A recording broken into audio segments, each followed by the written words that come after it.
जय श्री कृष्ण भक्तों, आपका स्वागत है श्रीमद् भागवत गीता सार में। वसुदेवं सुतं देवं कंसचाणूरमर्दनं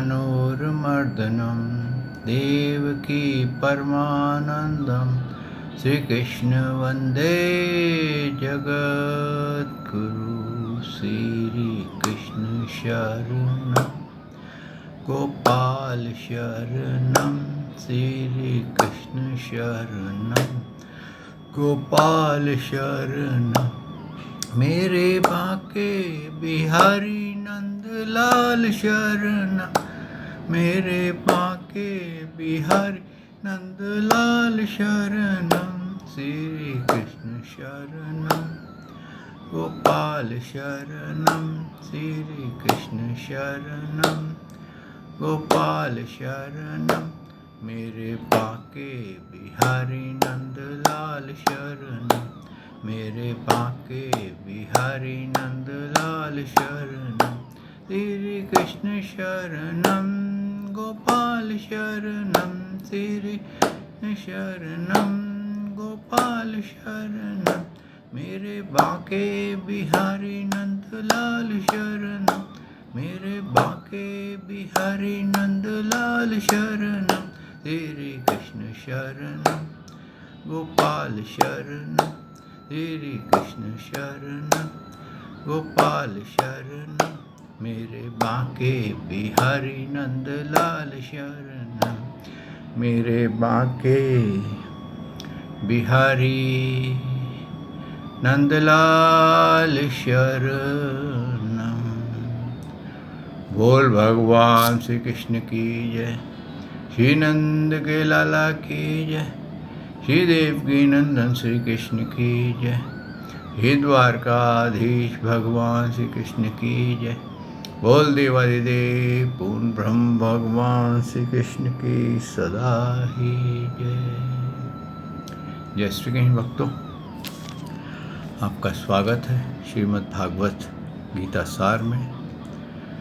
भक्तों, हम चौथे अध्याय का सार गा रहे हैं और जिन भक्तों को श्लोक दर श्लोक डिटेल्स अगर श्रवण करने की इच्छा हो, वो गीता सेशन डी सीरीज़ में चले जाएं। ABCD, चौथा डी है, डी सीरीज़ में चले जाएं और उसमें आपको चौथे अध्याय का एक एक श्लोक के ऊपर विस्तार मिल जाएगा। और सार में तो आपको कहते हैं ना, जैसे एक गाइड की तरह चल रहा है और आप उसको श्रवण करते रहेंगे बार बार, क्योंकि तभी आप इसका मूल तत्व ज्ञान आप समझ सकेंगे। अगर आप सोचते हैं कि मैं एक बार श्रवण करूंगा और पुनः इसका श्रवण करने की आवश्यकता नहीं है, मेरे को सब रजिस्टर हो गया, तो भक्तों बड़े बड़े ज्ञानियों को भी रिपीटिशन करनी पड़ती है। मंत्र तो बहुत छोटा होता है, याद भी बड़ी अच्छे से होता है, लेकिन उसको रिपीट करते रहना पड़ता है। जैसे जनरेटर को पहिया घूमता ही रहे तो वो बिजली पैदा करता है, वैसे ही भक्तों ये गीता भागवत और गीता सार जो है, अगर आप इसको बार बार श्रवण करेंगे तो आपके अनेकों बंधन जो आपको पता भी नहीं है होंगे कि कौन कहाँ कहाँ आप फंसे हुए हैं, उसको आप खोल पाएंगे। कोई बाहर से इंसान आपके बंधन खोलने नहीं आएगा, आपको स्वयं ही अपना बंधन खोलने पड़ेंगे।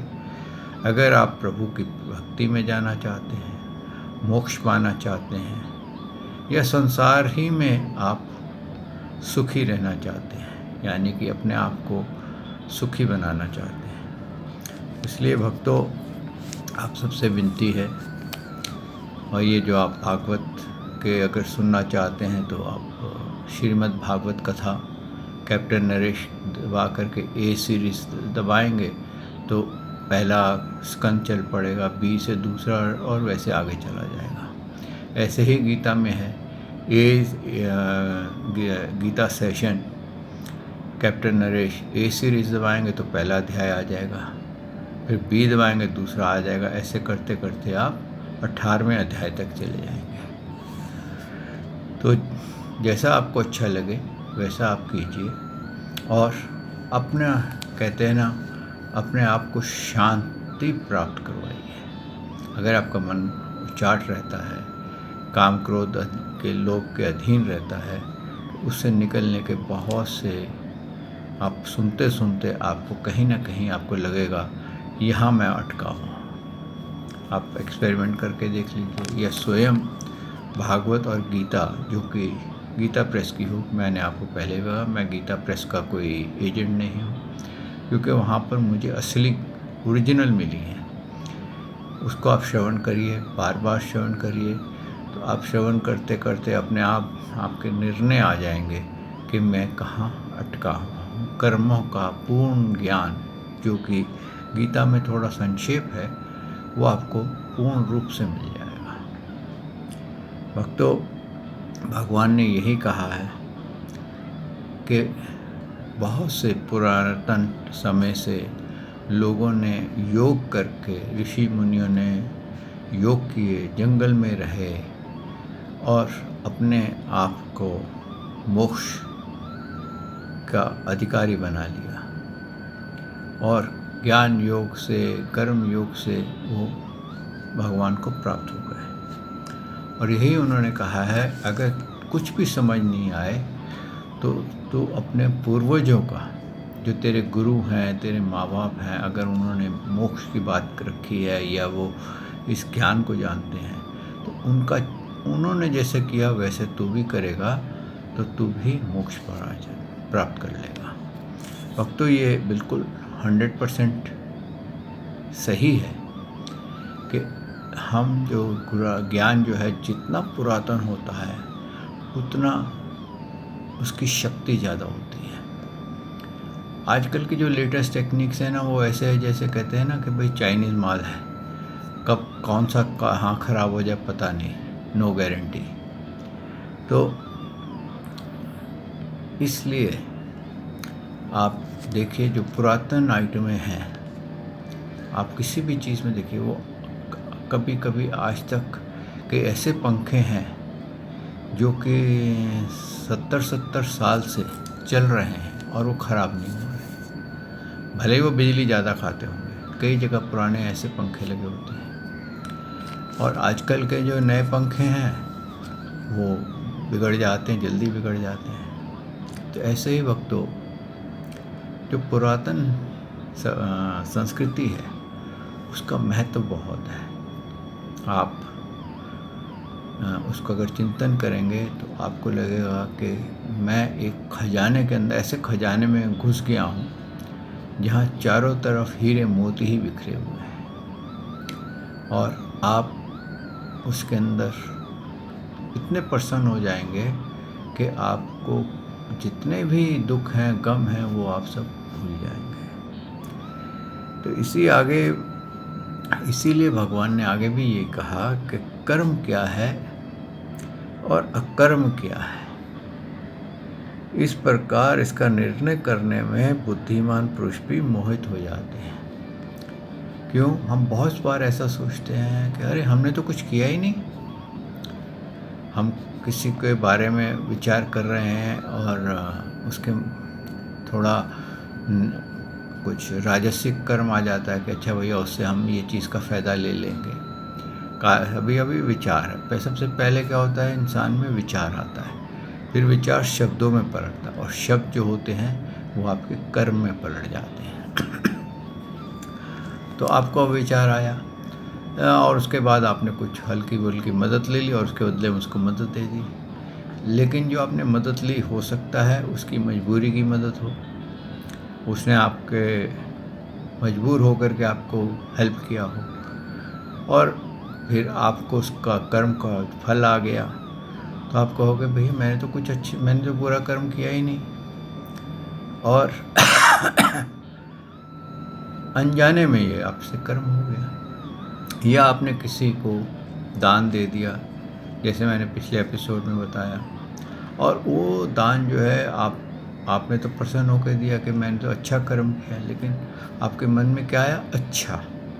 अच्छा कर्म किया, किसी को दान दिया है, लेकिन उसने कुछ जा कर के उस धन का, उस चीज़ का दुरुपयोग कर दिया, तो आपके ऊपर उस कर्म का फल जो है वो विपरीत हो जाएगा, विकर्म बन जाएगा वो आपके लिए। और अकर्म जो है वो ये है कि आपने कर्म करते हुए भी आपका कर्म आपके अकाउंट में ना जुड़े।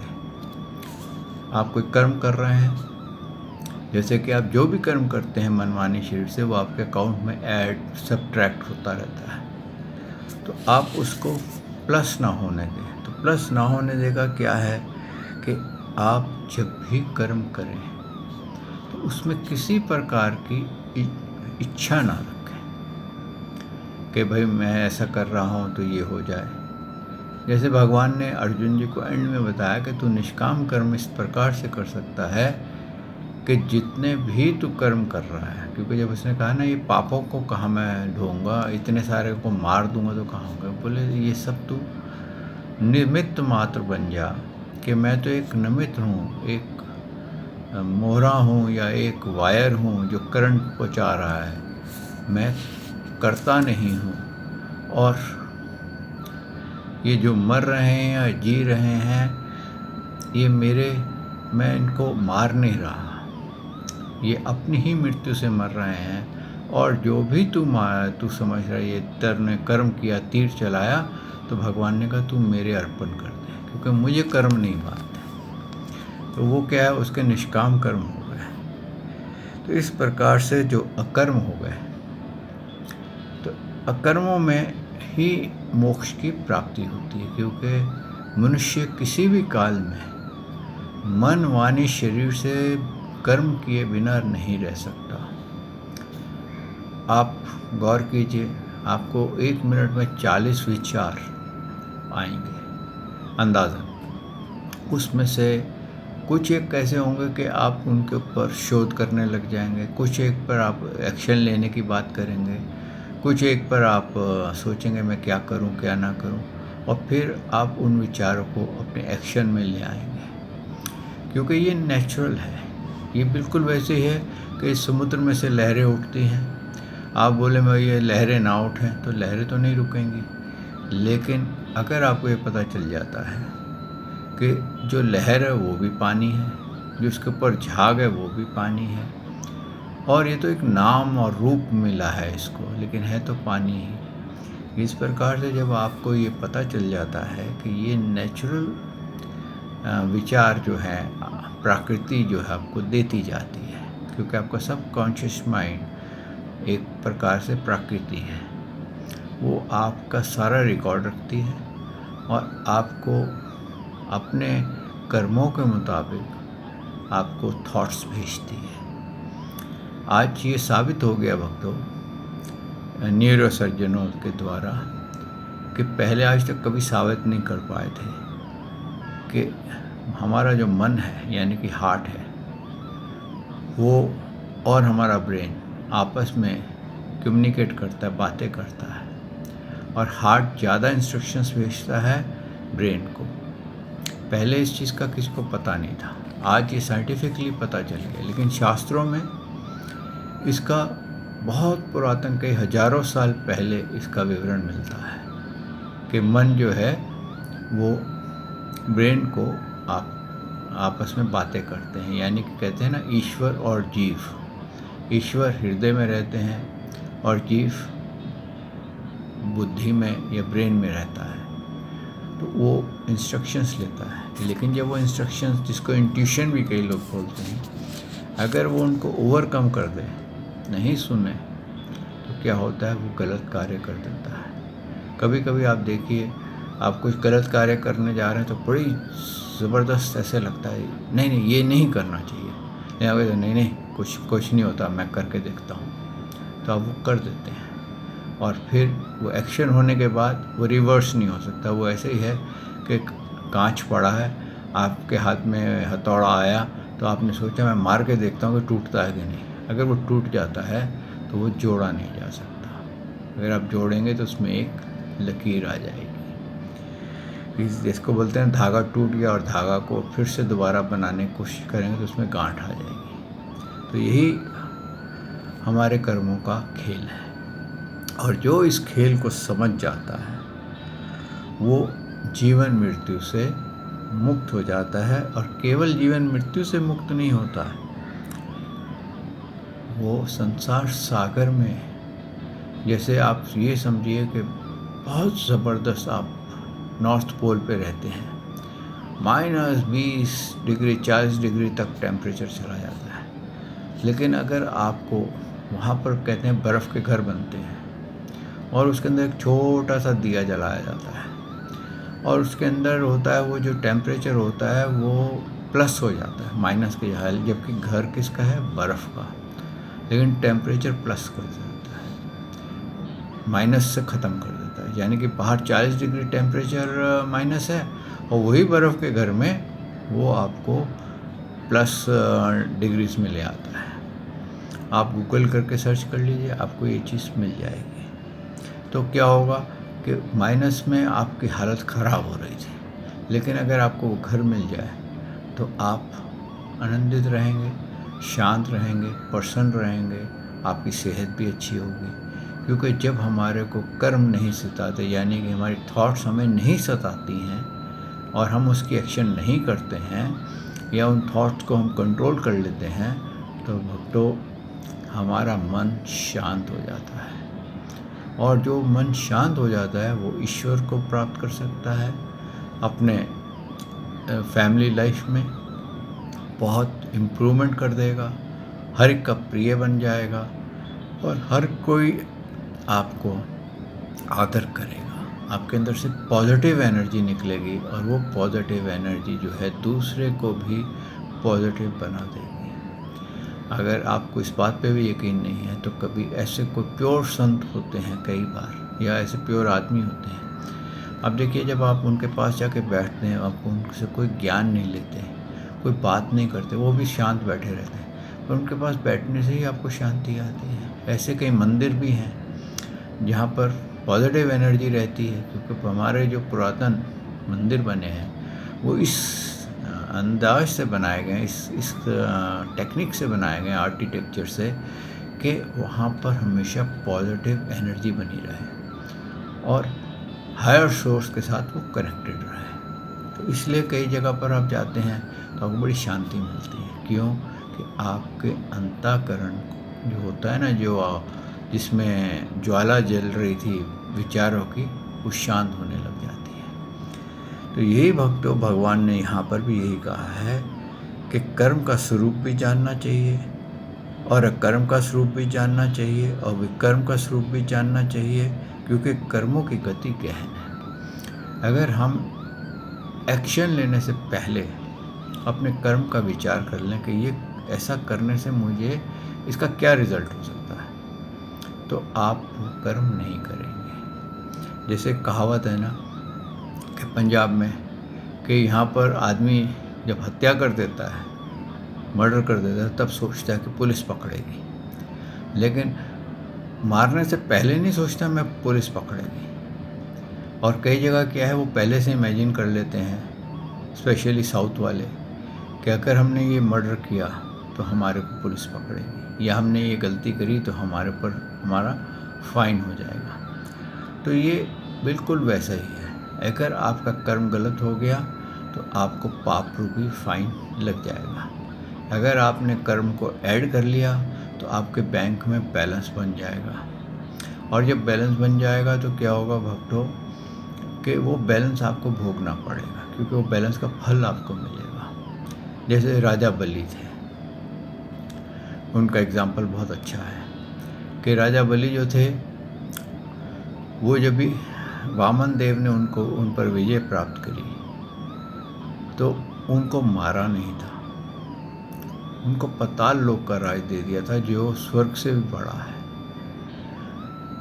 और ये कहा था, उसने मोक्ष मांगा था, उसने बोला कि तेरे को ये मोक्ष नहीं मिल सकता अभी, क्योंकि तेरा पुण्य इतना ज़्यादा है, तूने इतना दान, इतने यज्ञ किए हैं कि सारे तेरे खाते में ऐड हो चुके हैं, और वो तो पाप तो निकल जाएगा, लेकिन पुण्य की जो एडिशन हुई है ना, उसका इंटरेस्ट अब तेरे को भोगना पड़ेगा। पहले तो पाताल लोक में रहे, उसके बाद जो 8वां मनवंतर आएगा, अभी 7वां चल रहा है, तो 8वां मनवंतर आएगा तो तेरे को स्वर्ग मिलेगा। स्वर्ग का तो इंद्र होगा, राजा बनेगा, क्योंकि तेरे इतने पुण्य हैं।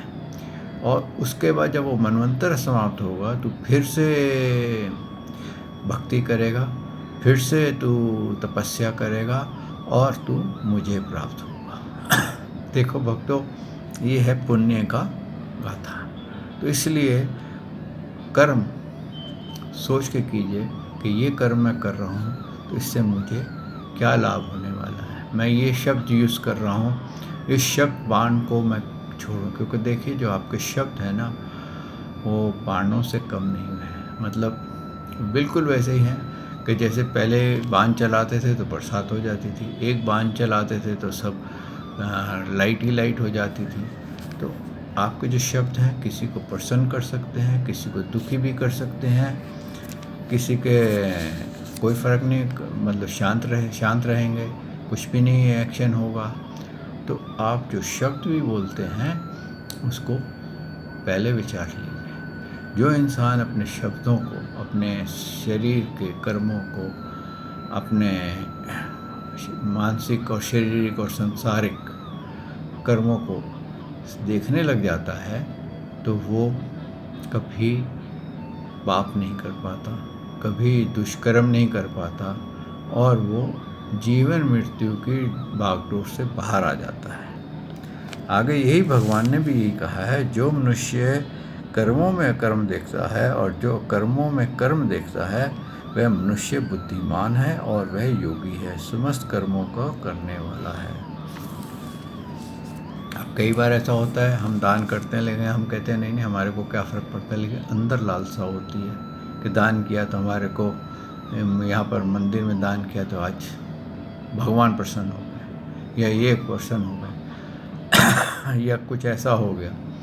और उसके अंदर आपने तो ये सोचा मेरी तो कर्म है, मैं किसी को कौन सा बताने जा रहा हूँ, लेकिन वो कर्म बन गया, क्योंकि आपके मन में उससे अटैचमेंट थी कि मैं ये करूँगा तो मेरे को खुशी मिलेगी।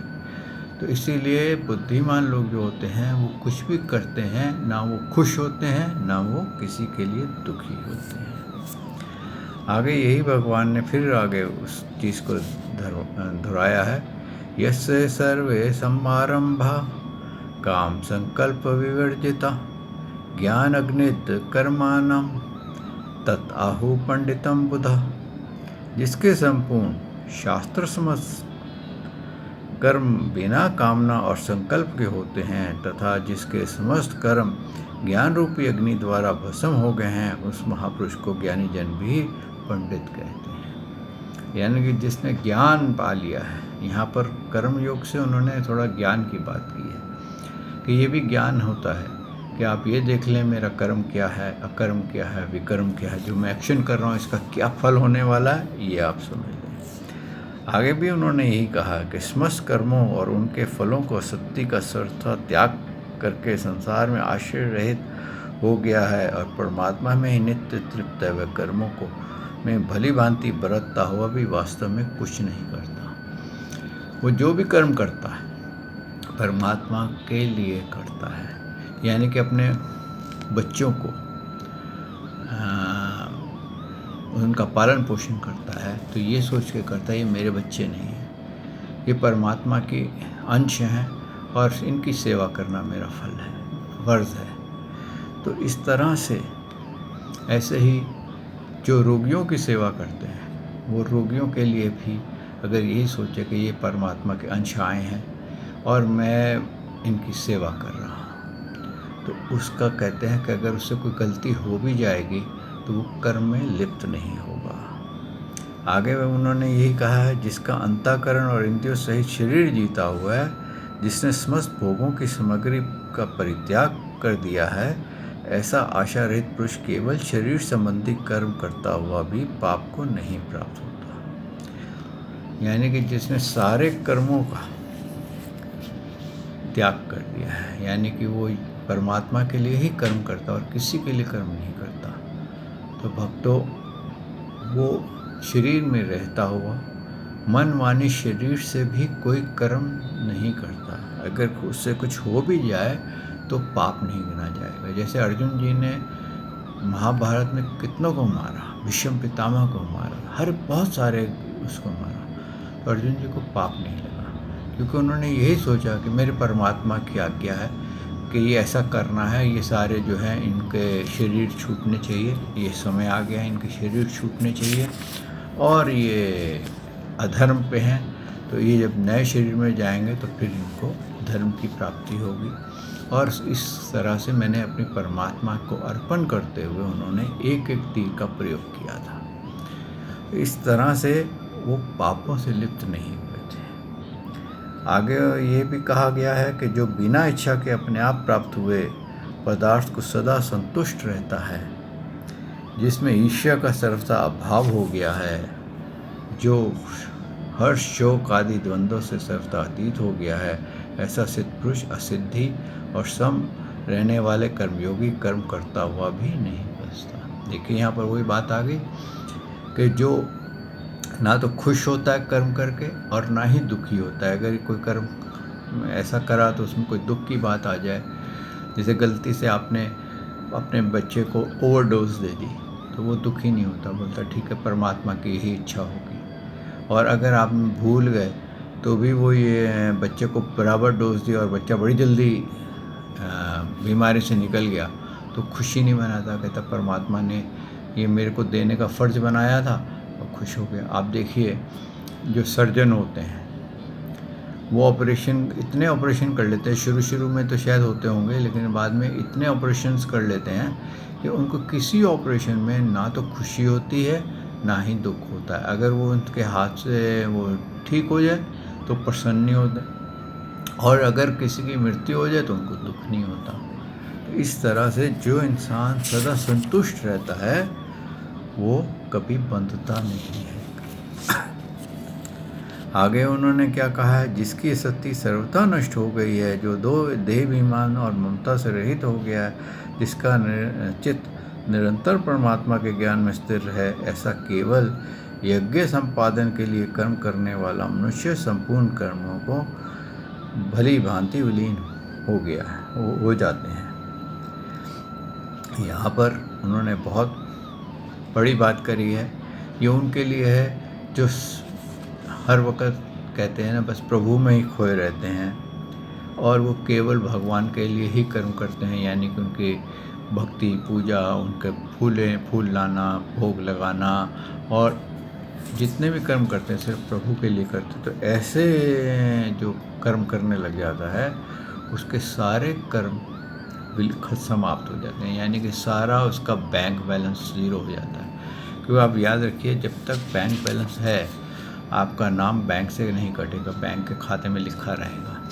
और अगर उसमें 1 रुपया भी रहेगा तो उसमें आपका नाम काटेंगे नहीं, सैलरी अकाउंट में डाल देंगे। तो जब तक आपका बैलेंस ज़ीरो नहीं हो जाएगा तब आपका नाम कटेगा। तो यही कर्मों का खेल है भक्तों, कि जब तक हमारे कर्म, ये जो हमारे को योनियाँ मिलती है, हमारे को दुख सुख मिलते हैं, ये सब हमारा बैलेंस इकट्ठा हुआ है, जो कभी हमारे को सुख देता है, कभी हमारे को दुख देता है।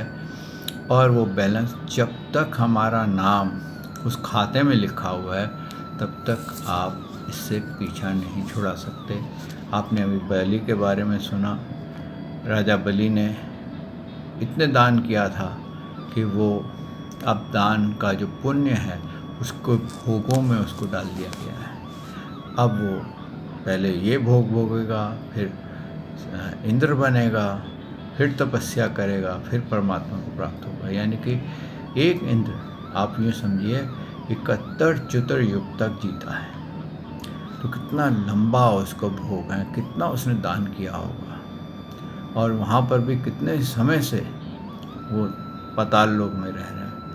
अब इंद्र का शासन जो 7वां मनवंतर है ये समाप्त होगा, इंद्र भी समाप्त होगा, तो 8वां मनवंतर में इंद्र बलि बनेगा। ये आप शास्त्रों में से देख सकते हैं। आगे उन्होंने कहा है ब्रह्मर्पण ब्रह्मवि ब्रह्मग्नो ब्रह्महुतम ब्रह्मेव तेन गत्वयम् ब्रह्म कर्म समाधिना। जिस यज्ञ में अर्पण अर्थात सुआ आदि भी ब्रह्म है, पर हवन किए जाने योग्य द्रव्य भी ब्रह्म है। ब्रह्म तथा ब्रह्म रूप कर्ता के द्वारा ब्रह्म रूप अग्नि में आहुति देना रूप क्रिया भी ब्रह्म है। ब्रह्म कर्म के स्थिति में रहने वाला योगी द्वारा प्राप्त किए जाने योग्य फल भी ब्रह्म होता है। यहाँ पर उन्होंने बहुत ये डिटेल्ड है, जिसको आज मैं आपको पूर्ण रूप से नहीं गा सकूँगा, लेकिन संक्षेप में बताता हूँ कि हम सब क्या हैं। हम सब ब्रह्म हैं, यानी कि भगवान के अंश हैं। तो हम जितने भी जो भी यज्ञ करते हैं, अगर हमारी आत्मा उस यज्ञ को करती है तो वो स्वयं भी ब्रह्म है। और किसके लिए कर रही है? परमात्मा को, वो पूर्ण ब्रह्म है। तो हम जो भी उसमें हवि डालते हैं तो ब्रह्म की ही बनी हुई, यानी कि परमात्मा है। कहते हैं ना, मेरा कोई ऐसी वस्तु नहीं है जो मेरे से अलग है। तो हमारे द्वारा जितनी भी क्रिया होगी आत्मा से, जो हम भगवान की भक्ति करेंगे, आत्म रूप से भक्ति करेंगे, तो वो ब्रह्म ही है, यानी कि उसका कोई वो नहीं है। हम सिर्फ अपने आप को ऊपर जो अविद्या है उसको निकालते जाएंगे और हम जा कर के अपने पूर्ण ब्रह्म परमात्मा से मिल जाएंगे। या तो हम उनमें समा जाएंगे या उनके धाम में एक दास की तरह, एक पार्षद की तरह उनकी सेवा करते रहेंगे। लेकिन जीवन मृत्यु जो बार बार आता है, शारीरिक सांसारिक मानसिक दुखों से सुखों से हम मुक्त हो जाएंगे, शांत हो जाएंगे। तो यही भक्तों, आज इसी के साथ ही इस आज के सार को विश्राम देते हैं। कल प्रभु ने चाहा तो मैं आपकी सेवा में फिर हाजिर होऊंगा और इस श्लोक का थोड़ा और विस्तार करेंगे, डिस्क्रिप्शंस करेंगे। श्री कृष्ण शरणम गोपाल शरणम, श्री कृष्ण शरणम गोपाल शरणम, मेरे बांके बिहारी नंदलाल शरणम, मेरे बांके बिहारी नंदलाल शरणम। श्री कृष्ण शरणम गोपाल शरणम, श्री कृष्ण शरणम गोपाल शरणम, मेरे बांके बिहारी नंदलाल शरणम। बोल देवादिदेव पूर्ण ब्रह्म भगवान श्री कृष्ण की जय, श्री नंद के लाला की जय, श्री देवकी नंदन श्री कृष्ण की जय, श्री द्वारकाधीश भगवान श्री कृष्ण की जय। बोल देवादिदेव पूर्ण ब्रह्म भगवान श्री कृष्ण की जय। जय श्री कृष्ण भक्तों।